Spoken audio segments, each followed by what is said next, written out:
وكل مجاهد لله بأهل البدر يا الله. Bapak Ibu yang dimuliakan Allah Subhanahu wa taala. Jadi kalau ada orang mengatakan, saya ini kan sudah tobat, saya ini kan sudah hijrah, saya ini sudah sholat, saya ini sudah puasa, dulu minum khamar, dulu riba, sekarang sudah bebas. Kenapa hidup saya masih ada ujiannya Pak Ustadz? Nabi-nabi aja diuji. Nabi Yusuf begitu ujiannya, Nabi Yunus demikian ujiannya, Nabi Ibrahim luar biasa ujiannya. Jadi orang yang heran hidup ini penuh dengan ujian, itu sama dengan mahasiswa, calon mahasiswa ikut SNMPTN, Seleksi Nasional Masuk Perguruan Tinggi. Ketika masuk di dalam, dia nanya ke teman sebelah, kok ujiannya banyak sekali? Kata temannya sebelah, kamu salah masuk ruangan. Ini ruangan ujian, guys. Walaqad hammat bihi. Perempuan itu mau dengan dia. Wa hamma biha. Dan dia pun mau dengan perempuan itu. Laula an ra'a burhan rabbi. Akhirnya dia mendapatkan burhan, penjelasan, pencerahan, kesadaran dari Allah. Akhirnya dia kalahkan keinginannya, dia ikut kehendak Allah, dia tinggalkan itu perempuan dan dia selamat. Laki-laki itu bernama Yusuf. Moyangnya bernama 4 kali kita sebut tadi. Kama sallaita ala Ibrahim wa ala ali Ibrahim. Kama barakta ala Ibrahim wa ala ali Ibrahim. Ibrahim punya anak laki-laki namanya Yakub. Yakub punya anak laki-laki, Ibrahim punya anak laki-laki namanya Ishak. Ishak punya anak laki-laki namanya Yakub. Yakub punya anak laki-laki namanya Yusuf. Yusuf punya saudara namanya Imran. Imran punya anak laki-laki, itulah dia Musa dan Harun. Yusuf punya saudara laki-laki namanya Yahuza. Yahuza punya keturunan sampai bawah menjadi raja-rajanya Yahudi. Dari kata Yahuza itulah Yahudi. Salah satunya bernama Daud. Orang barat menyebutnya David. Daud ini punya saudara kandung, punya anak kandung laki-laki namanya Sulaiman yang mewarisi kerajaan Daud. Maka disebut dia dengan Sulaiman. Orang barat menyebutnya Solomon. Kabarnya kerajaannya itu sampai ke tanah Jawa. Itulah Sleman. Kabar wallahu a'lam, kita nggak tahu. Saking kan luasnya kekuasaan dia. Lalu kemudian Sulaiman ini punya keturunan sampai ke bawah. Itulah dia Zakaria. Zakaria lama tidak punya anak, berdoa kepada Allah, Rabbi habli min ladunka zurriyatan thayyibah. Maka lahirlah seorang anak. Fanadathul malaikatu wa huwa yusalli fil mihrab. Saking makbulnya doa Sulaiman, dia belum keluar dari mihrab, saat berdoa Allah sudah kabulkan doanya. Lahirlah seorang anak laki-laki namanya Yahya.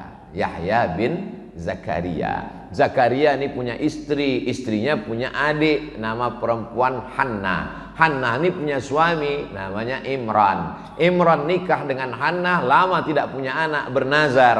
Akhirnya Allah kabulkan doanya, maka lahirlah seorang anak perempuan namanya Maryam. Maryam melahirkan seorang anak laki-laki namanya Isa. Nama anaknya Isa, nama ibunya Maryam, nama neneknya Hannah, nama kakeknya Imran. Keluarga kecil ini disebut dengan Ali Imran, bukan teroris.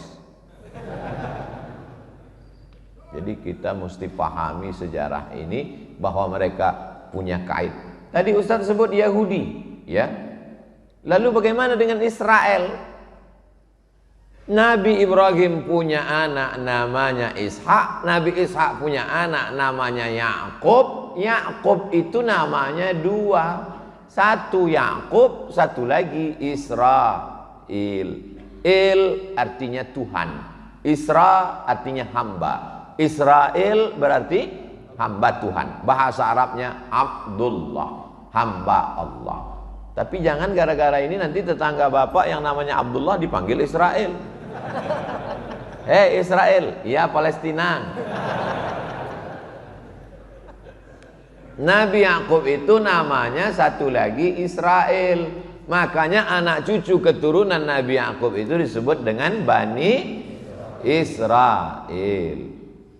Jadi semua Yahudi itu adalah Bani Israel, tapi tidak semua Bani Israel itu Yahudi. Karena pecahannya ke bawah, barulah dia Yahuza, saudara dari Nabi Yusuf, anak cucu keturunan yang disebut dengan Yahudi. Setelah meninggalnya Nabi Sulaiman alaihissalam, pecah kerajaan ini, satu di utara, satu di selatan. Maka muncul dua kerajaan, satu kerajaan Israel, satu kerajaan Yahudi, berperang antara dua kerajaan ini. Lengkapnya baca di buku sejarah agama Yahudi. Sampulnya warna hitam, sudah diterjemahkan, bestseller. Nama penerjemahnya Abdul Somad.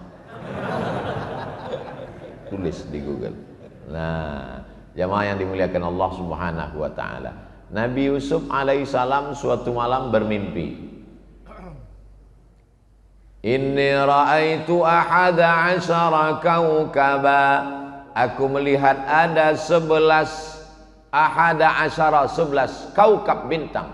Wasyamsa wal qamar, matahari dan bulan. Ra'aituhum li sajidin. Aku melihat 11 bintang, matahari dan bulan bersujud kepadaku. Apa kata ayahnya Yakub? La taqsus ru'yaka ala ikhwatik.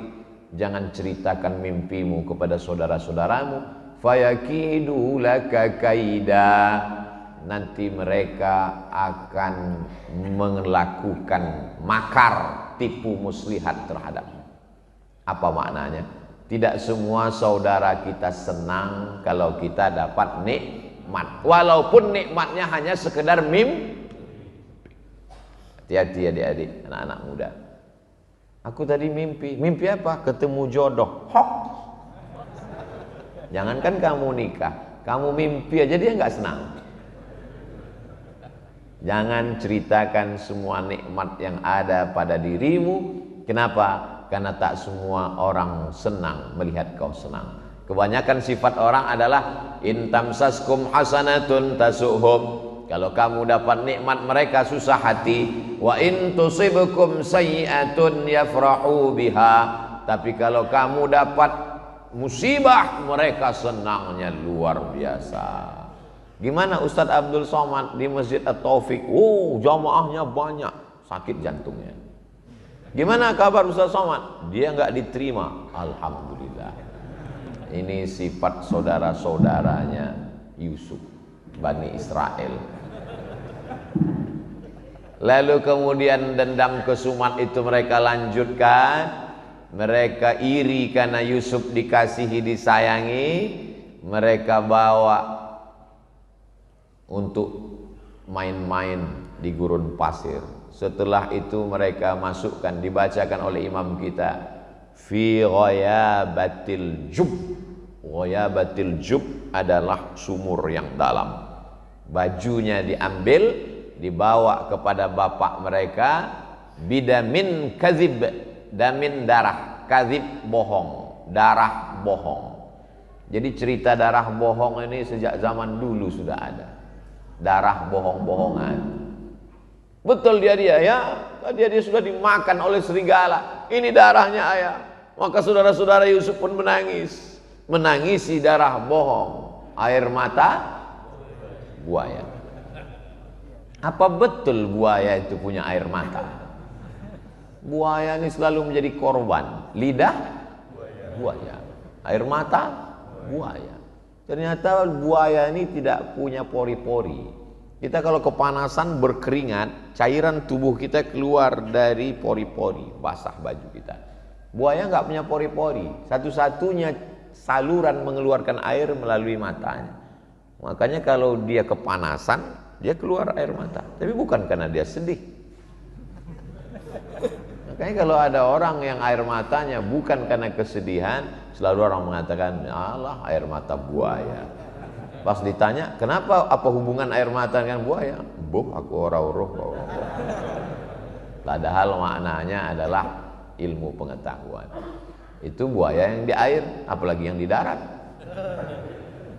Lalu kemudian Nabi Yusuf alaihissalam menangisi kehilangan seorang anak sampai hilang pandangannya. Ternyata kalau terlalu banyak nangis, itu kering air mata, bisa mohon maaf, mengalami kebutaan. Nabi Yusuf itu buta, tapi hebatnya Yakub, ketika Nabi Yusuf sudah diangkat menjadi Perdana Menteri di Mesir, lalu kemudian dia tahu saudara-saudaranya sedang masa paceklik datang ke Mesir untuk mencari gandum. Dia tahu, akhirnya dia selipkan satu mut ke dalam tas saudaranya itu, dia panggil security, Satpol PP lah, tangkap. Akhirnya ditangkap. Lalu kemudian, kamu boleh pergi kecuali saudaramu ini, Bunyamin. Sampai akhirnya Nabi Yusuf alaihissalam mengirimkan bajunya kepada ayahnya. Idhabu biqamisi hadza, wahai saudara-saudara, bawalah bajuku ini, berikan kepada Yakub, ya'ti basira, nanti dia akan datang dalam keadaan matanya bisa melihat. Coba lihat bagaimana Allah Subhanahu wa taala mau menunjukkan kuasanya. Karena baju Yusuf, pandangan mata Yakub bisa hilang. Tapi dengan baju Yusuf juga pandangan Yakub bisa muncul kembali. Begitu Nabi Yakub mencium baju itu, apa kata dia? Inni la ajidu riha Yusuf.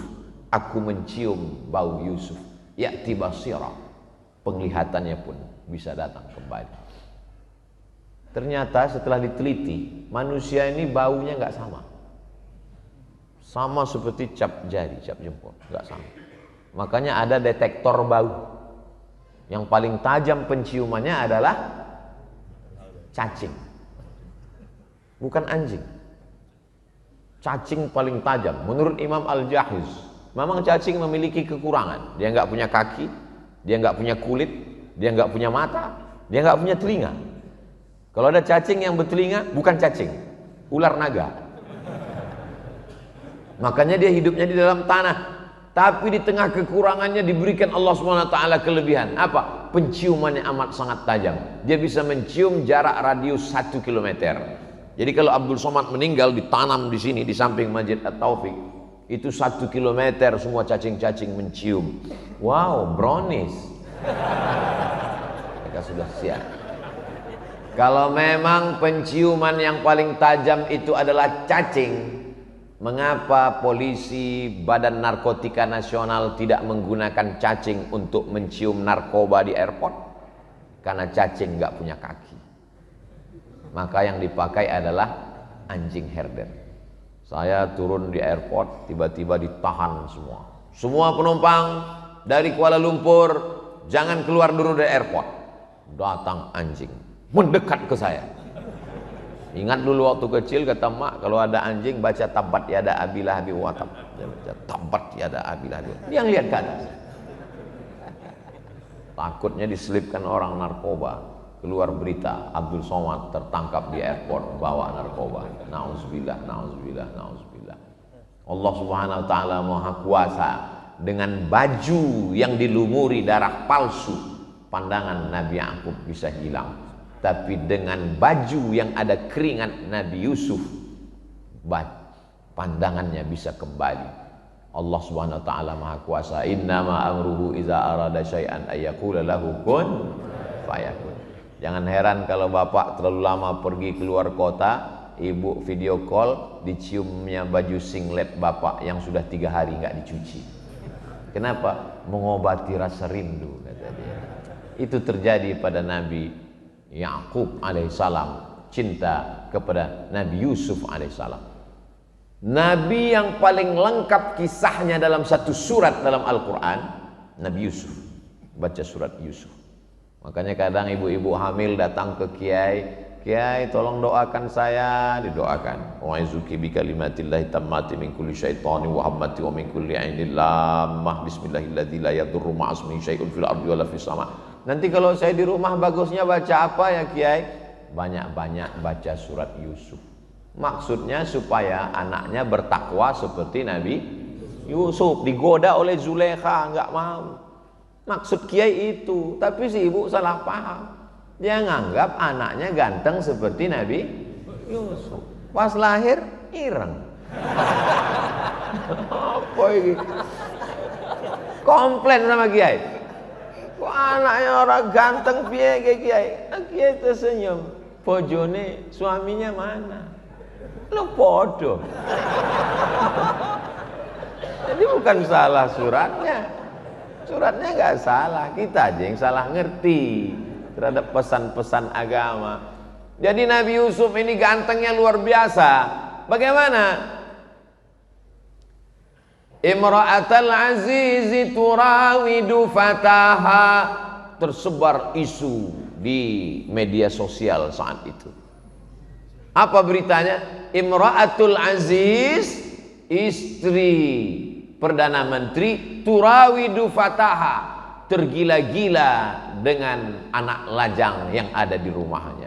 Ada pemuda di rumah itu namanya Yusuf, dan dia Zulaikha tergila-gila. Zulaikha tidak mau kena fitnah. Dia undang perempuan-perempuan yang nyebarkan isu. Dia panggil, kalian ngejek-ngejek saya, datang, dikasih makanan dengan pisau. Lalu setelah itu Nabi Yusuf disuruh keluar. Yusuf keluar. Nabi Yusuf keluar, apa yang terjadi? Qata'na aydiyahunna. Bukan qata'a. Kalau qata'a sekali motong. Qata'na aydiyahunna. Mereka memotong jari mereka berkali-kali dan gak sadar kalau Nabi Yusuf sedang lewat.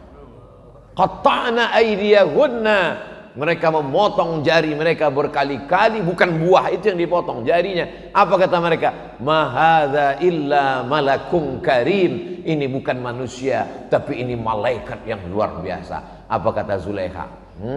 Baru kalian tahu.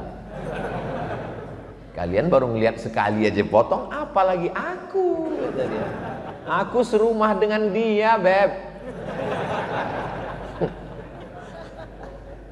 Terkadang kita mudah mengejek orang karena belum ngelihat. Begitu ngelihat seganteng-gantengnya foto model artis sinetron di Indonesia, apa pernah ada ibu-ibu yang sampai ngiris tangannya gara-gara itu? Enggak ada. Nabi Yusuf itu luar biasa. Orang kalau melihat dia hilang rasa sakit. Beda sama orang ganteng sekarang, melihat dia makin sakit. Nabi Yusuf itu kalau orang yang kurang ganteng duduk dengan dia, orang yang kurang ganteng itu kelihatan ganteng. Beda sama orang ganteng sekarang. Kita duduk dekat dia, dia makin ganteng, kita makin hancur. Nabi Yusuf itu mukjizatnya luar biasa. Lalu kemudian Nabi Yusuf mengatakan, apa kata dia? As-sijnu ahabbu ilayya mimma yad'unani ilaih. Aku lebih suka masuk ke dalam penjara daripada tarikan-tarikan dunia ini. Ternyata godaan ganteng itu luar biasa. Jadi kalau ada adik-adik anak-anak muda yang kalau keluar rumah itu sampai angkot-angkot nabrak tiang listrik saking gantengnya, ibu-ibu sampai masuk paret, itu mungkin setetes dua tetes darah Nabi Yusuf ada pada diri. Tapi dia tidak mau hanyut dengan dunia. Apa kata dia? As-sijnu ahabbu ilayya mimma yad'unani ilaih. Aku lebih memilih masuk ke dalam penjara. Nabi Yusuf di penjara. Takdir Allah berkata ada orang di penjara itu yang bermimpi, mimpinya ditakwilkan oleh Nabi Yusuf. Akhirnya Nabi Yusuf keluar dan kemudian dia diangkat menjadi Perdana Menteri karena strateginya untuk mengatasi 7 musim kemarau. Akhirnya dia selamat. Lalu kemudian meninggal itu Perdana Menteri dan masa paceklik datang. Nabi Yusuf diangkat sebagai Perdana Menteri. Datang seorang perempuan minta gandum makanan. Nabi Yusuf masih ingat wajah perempuan ini. Loh, kamu kan Zulaikha? Iya. Suami kamu sudah meninggal? Betul. Dan masa kemarau 7 tahun dijualnya semua harta bendanya.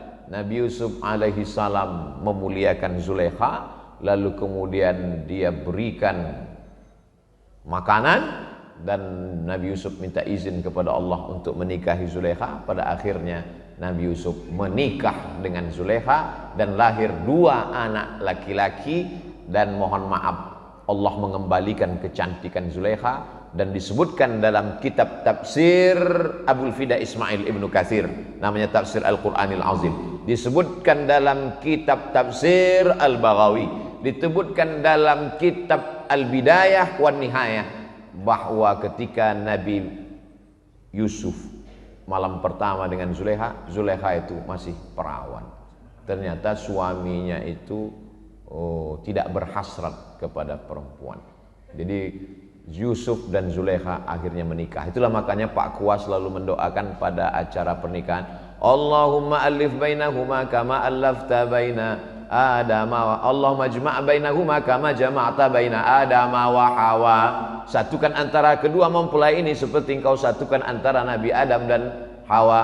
Wa alif bainahuma kama allafta baina Yusuf wa Zulaikha. Tautkan hati mereka berdua sebagaimana kau tautkan antara Nabi Yusuf dan Zulaikha. Ada yang komplain, jangan doakan karena hubungan mereka tidak baik. Ente pikniknya kurang jauh, Mas.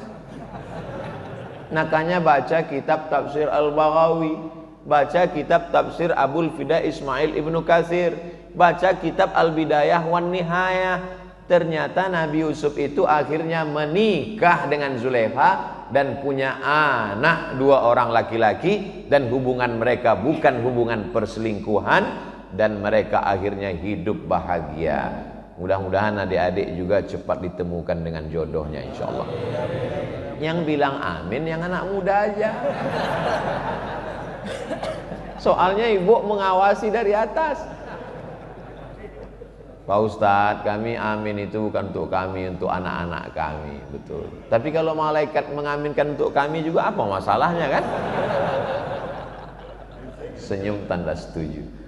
Bapak Ibu yang dimuliakan Allah Subhanahu wa taala, faqsusil qasasa, ceritakan kisah-kisah itu. Maka isi Al-Qur'an itu banyak kisah. Kisah tentang orang ganteng, Nabi Yusuf. Kisah tentang orang sakit-sakitan, Nabi Ayub.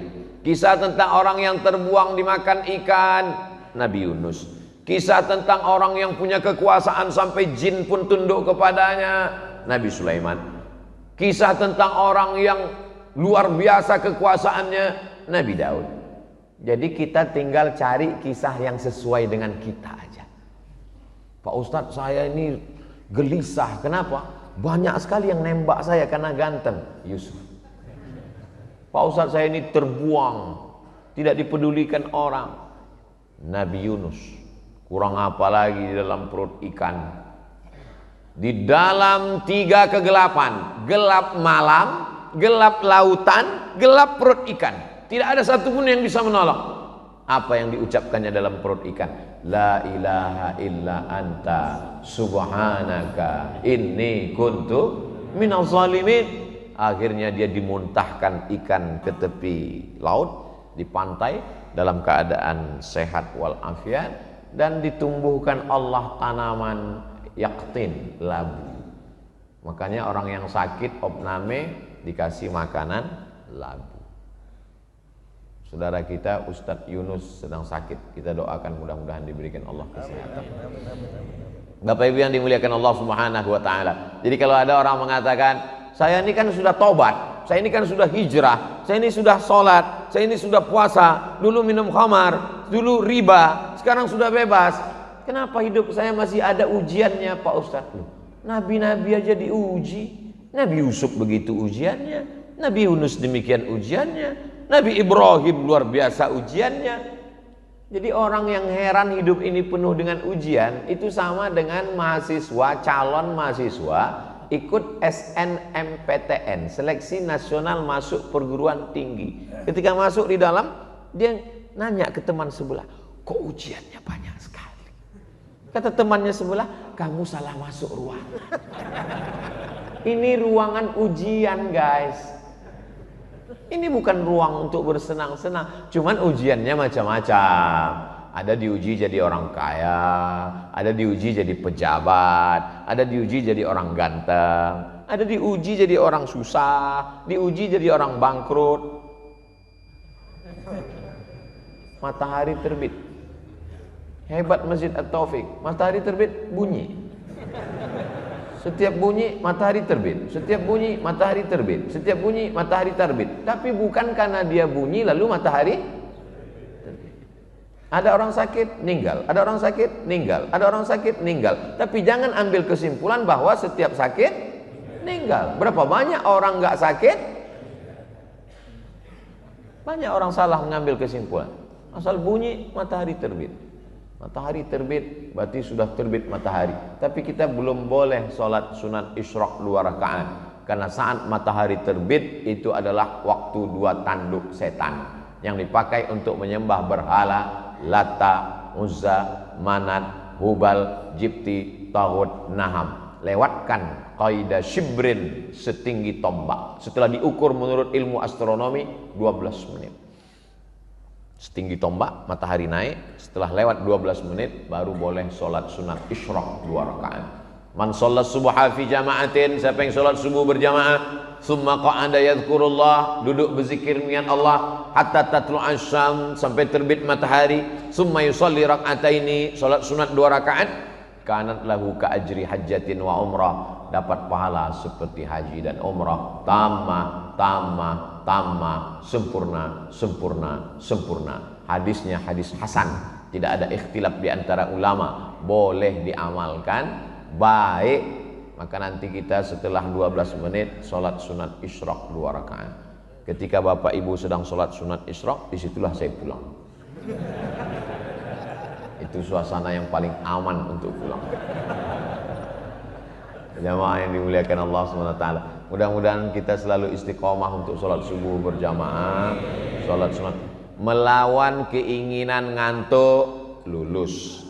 Melawan keinginan nggak mau ke masjid, lulus. Melawan keinginan telinga nggak mau dengar pengajian, lulus. Melawan keinginan mata untuk melawan, lulus. Tapi ada yang kita nggak lulus, melawan keinginan untuk numpuk harta. Kerjanya jama'a malau wa'ad dada. Jamaah ngumpul, ad-dada ngitung. Ada ternyata jenis manusia seperti dalam Quran. Kerjanya cuma ngumpul, ngitung, ngumpul, ngitung, ngumpul, ngitung, mati. Nggak pernah dipakai untuk sodako, nggak dipakai bangun masjid. Sampai jam 2 malam kerjanya ngumpul, ngitung, ngumpul, ngitung. Tanah ini 5 miliar, ini 5 miliar, ini 10 miliar. Mati. Inilah orang yang disebut jamaah malau wa'adada. Kalau kebetulan ada jamaah kawan, tetangga, sahabat yang hobinya gini, kalau dekat dengan dia baca jamaah malau wa'adada. Dia kamu hanya ngumpul, ngitung, ngumpul, ngitung. Padahal uang itu hanya sekedar numpang di rekening aja. Habis itu meninggal dunia, buku tabungannya tinggal, uangnya tinggal. Mohon maaf jangan tersinggung. Orang di Semarang pernah nggak ninggal bawa kartu ATM? Nggak ada gunanya. Kalau mau uang itu pakailah untuk, oh ini pasti penggalangan dana untuk pesantren Ustaz Abdul Somad nih ujung-ujungnya. Enggak. Untuk menyelesaikan Masjid Subulus Salam 2. Saya sudah ngelihat dengan mata kepala saya sendiri, datang kemarin ngelihat dindingnya, tiangnya, belum disemen lantainya, investasi. Bapak Ibu sekalian datang nanti ke daerah apa namanya? Wono Plumbon Mijen. Saya sudah ngelihat, tapi kalau disuruh ke sana lagi nggak tahu jalan. Datanglah ke sana, lihat. Saya mau setelah saya tausiah ini, jamaah ini akan datang ke sana, bertanya kepada Pak Kiai berapa sak semen lagi, berapa lagi pintu kosen, jendela yang perlu dibantu, keramik semuanya. Mau bantu? Enggak, nanya-nanya aja dulu, survei aja dulu. Ibu yang dimuliakan Allah Subhanahu wa Ta'ala. Ada orang-orang ketika kantong-kantong ini lewat, dia pura-pura khusyuk dengar ceramah. Enggak apa-apa, mungkin bisa melalui transfer banking. Ma'akal tafa'afnaita, duit yang kau tabung, kau simpan, kau cari, busuk, dimakan, busuk. Wa malabista, dipakai, lapuk. Wa matasaddaqta, yang diwakafkan, disedekahkan, itulah yang akan menjadi bekal menghadap Allah Subhanahu wa taala. Ternyata setiap pagi itu malaikat dikirim dua. Malaikat yang pertama berdoa, Allahumma ati munfiqan khalafa. Orang yang bersedekah berilah dia ganti ya Allah. Yang tidak bersedekah dikirimkan juga malaikat. Allah tuh adil. Yang nggak mau bersedekah dikirim juga malaikat. Kata malaikat, Allahumma ati mumsikan talafa. Yang tidak mau sedekah berilah dia kebinasaan ya Allah. Hadisnya sahih, bukan doa saya, doa malaikat. Doa saya belum tentu makbul, doa malaikat pasti makbul. Kata malaikat, yang tak bersedekah berilah dia kebinasaan. Nah, jadi yang tak bersedekah hati-hati aja. Berawal dari pertama sendal hilang, habis itu nggak lama helm hilang, habis itu suami dilarikan pelakor. Ustadz ini nakut-nakuti ibu-ibu aja. Yang kerja nyari uang kan bapak. Memang betul. Tapi yang megang uang bapak ibu. Makanya kantongnya sebar ke ibu-ibu. Bapak ibu yang dimuliakan Allah Subhanahu wa taala, yang dititipkan Allah Subhanahu wa taala begitu banyak, tapi yang dimintanya tidak banyak. 2,5% zakat. Bisakah zakat untuk masjid? Menurut mazhab Syafi'i, nama imamnya Fakhruddin Ar-Razi, meninggal 606, dikutip oleh Mufti Al-Azhar Mesir Syekh Atiyah Saqar, bisa zakat untuk masjid masuk asnafnya ke fisabilillah.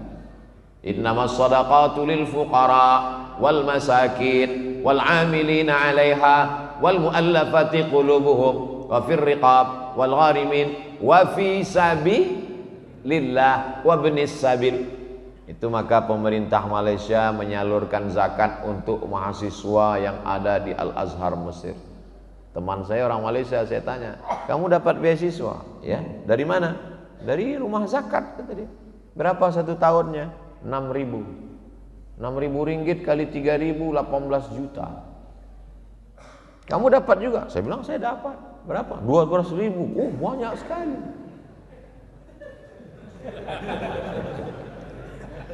Saya sebelum berangkat ke Mesir membuat proposal tahun 98 ke Badan Amil Zakat Provinsi.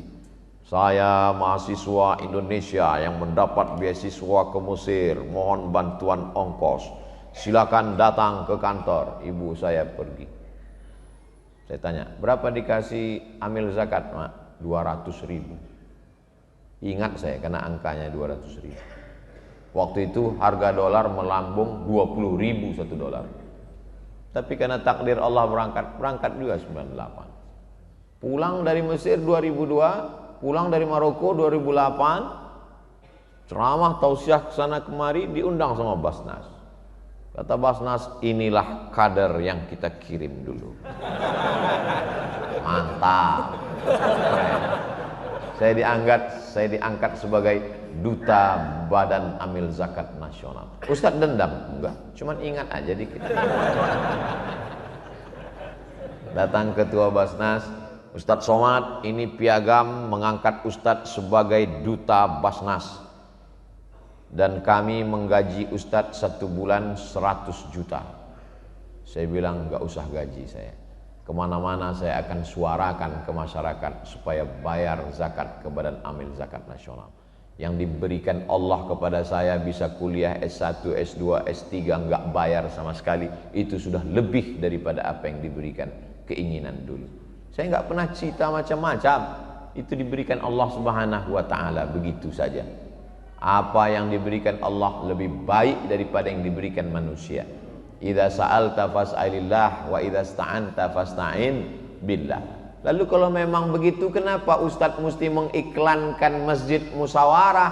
Mengapa Ustadz meminta jamaah untuk bersedekah? Supaya jamaah selamat hartanya, selamat anaknya, selamat dirinya. Siapa yang mengatakan bahwa dia menolong masjid, berarti dia sudah mengecilkan Allah Subhanahu wa taala.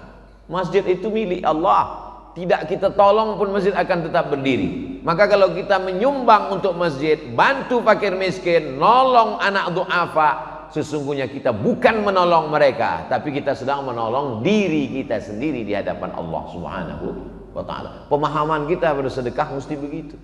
Kalau tidak kita nanti Masjid Musyawarah yang kemarin Ustadz Somad penggalangan dana udah selesai ya. Kalau bukan karena saya, siapa kita? Kita lahir ke atas dunia, telapak kaki kita 2 jari lebarnya, panjang kita sejengkal, bahasa kita cuma nangis. Mau makan nangis, mau minum nangis, mau nangis. Nggak ada bahasa yang lain. Sampai akhirnya kaya raya, punya kekuasaan, hartanya banyak. Allah cuma minta 2,5%. Itu pun dia simpan mati. Sampai akhirnya mati dalam keadaan tidak membawa apa-apa. Akhrajakum min butuni ummahatikum. Allah mengeluarkan kamu dari rahim perut ibu kamu. La ta'lamuna syai'an. Kamu tidak tahu apa-apa. Namamu pun diberikan orang lain. Jangankan nama, jangankan harta, namamu pun diberikan orang lain. Mohon maaf, siapa yang lahir sudah bawa nama sendiri? Ustadz namanya siapa? Abdul Somad. Itu Ustadz bawa sendiri? Enggak, dikasih orang lain. Orang tua zaman dulu kalau punya anak itu dia nanya ke kiai, ini anak saya dikasih siapa? Kiai ngasih nama, anak kamu ini kasih namanya Muhammad Solah. Jadi nama saya dulu dikasih Muhammad Solah. Solah di kampung saya nama ikan. Kata mak saya, masa nama anak saya ikan? Dia nggak ngerti bahasa Arab. Padahal bahasa Arab itu solah pakai h kecil, itu artinya bagus. Muhammad Solah. Sampai dirobah. Robah kiai, ini robah nama saya jadi Abdus Somad. Kul huwallahu ahad, Allahus Somad. Somad itu Allah, tapi ini bukan Allah. Ini Abdus Somad, hambanya Allah Subhanahu wa taala. Ta'isa abdud dinar, ta'isa abdud dirham. Hamba harta binasa, hamba dinar, hamba emas, hamba dirham, hamba perak. Jangan hambakan dirimu kepada harta, tapi hambakan dirimu kepada Allah. Makanya nama yang paling bagus adalah nama yang menghambakan diri kepada Allah. Abdullah, Abdurrahman, Abdurrahim, Abdus Somad. Jamaah yang dimuliakan Allah Subhanahu wa taala. Masjid At-Taufik bisa cantik, indah, luar biasa. Memandang ke atas, kubahnya, lampunya indah semua. AC-nya lengkap, jamnya. Ini penataan jam nih bagus. Masjid-masjid yang lain tolong tiru bagaimana meletakkan jam. Supaya khotib tahu dia. Penceramah pun tahu dia kapan dia mesti mengakhiri, tahu. Mau melihat ke samping ada 604, lihat ke depan ada, ke samping bagi jamaah melihat ada. Karena jamaah ini bingung kadang kalau Ustadz ini ceramah, kapan penderitaan ini berakhir. Tapi kalau Ustadz Somad yang ceramah mereka tahu 60 menit, nggak akan lebih 600 ml. Tapi mestinya Masjid At-Taufik ini nggak sampai 60 menit. Kenapa? Botolnya kecil. Jamaah yang dimuliakan Allah Subhanahu wa taala. Manusia itu ingin kepastian. Manusia itu ingin kepastian. Tapi ada satu yang tidak dipastikan Allah supaya kita tidak putus asa. Apa itu? Umur dan rezeki. Umur itu tidak dia berikan kepastian. Bayangkan kalau bapak ibu dikasih kepastian. Umur kamu 63 tahun. Tiba-tiba subuh ini ada yang umurnya 62 tahun, 11 bulan, 29 hari, kurang 3 menit. Apa enggak nangis saja bawaannya? Kita selalu optimis bahwa umur kita panjang. Yang tua jangan putus asa, yang muda jangan terlalu bangga. Yang sakit jangan depresi, yang sehat jangan sombong. Berapa banyak orang yang divonis sakit mati sampai hari ini nggak mati-mati, dokter yang memvonis sudah meninggal duluan. Mohon maaf Pak Dokter, Bu Dokter, jangan tersinggung. Saya kalau sakit masih ke dokter. Anak saya sakit ke dokter. Mau melahirkan istri saya ke rumah sakit. Tapi saya tidak menambah rukun iman jadi 7 dokter spesialis. Iman kita kepada Allah SWT. Tapi ke rumah sakit, ke dokter makan obat adalah ikhtiar dan usaha. Sampai akhirnya kita mati menghadap Allah, diantar ke liang lahat. Yatsba'ul mayyita salasun, yang mengiringi mayat ke liang lahat cuma 3. Yang pertama mal, bahasa Arabnya mal, artinya miring. Condong. Harta itu bahasa Arabnya mal. Orang barat nyebutnya mall. Kenapa mal itu disebut miring? Karena hati kita condong ke harta. Ada masjid, ada mall. Hati kita condongnya kemana? Ke mall. Itu maka disebut dia mall, miring. Hati kita miring, condong ke sana. Harta mengiring ke liang lahat. Mobil mahal, mewah, ikut ngiring sampai ke pelataran parkir. Ahluhu, keluarga, anak, cucu, mantu, kawan, sahabat, jamaah, ramai datang mengiring ke liang lahat. Tapi pas masuk ke dalam, tetap only you, tetap kau hanya sendiri menghadap Allah. Yarji usnani, yang dua pulang ke rumah. Mereka hanya sekedar cerita. Kasihan ya, almarhum Ustadz Somad meninggal, jamaahnya banyak, followernya 6 juta. Yang di Instagram, yang belum follow, tolong follow, subscribe, like, share, and comment. Ternyata hanya di dunia saja. Setelah itu mati menghadap Allah sendirian. Saya sudah ngelihat pejabat ninggal sendirian, orang kaya ninggal sendirian, suami istri yang katanya sehidup semati sendirian. Sampai akhirnya kita pun menghadap Allah. Ya baqa wahidun, yang tinggal cuma satu. Apa itu? Wa amaluhu. Kalau sempat bangun di tengah malam meneteskan air mata, kalau sempat membaca Al-Quran hari Jumat, surat Al-Kahfi, yang sudah baca, alhamdulillah. Yang belum baca, insya Allah. Yang sudah bolak-balik dikasih tahu enggak juga mau baca, innalillahi.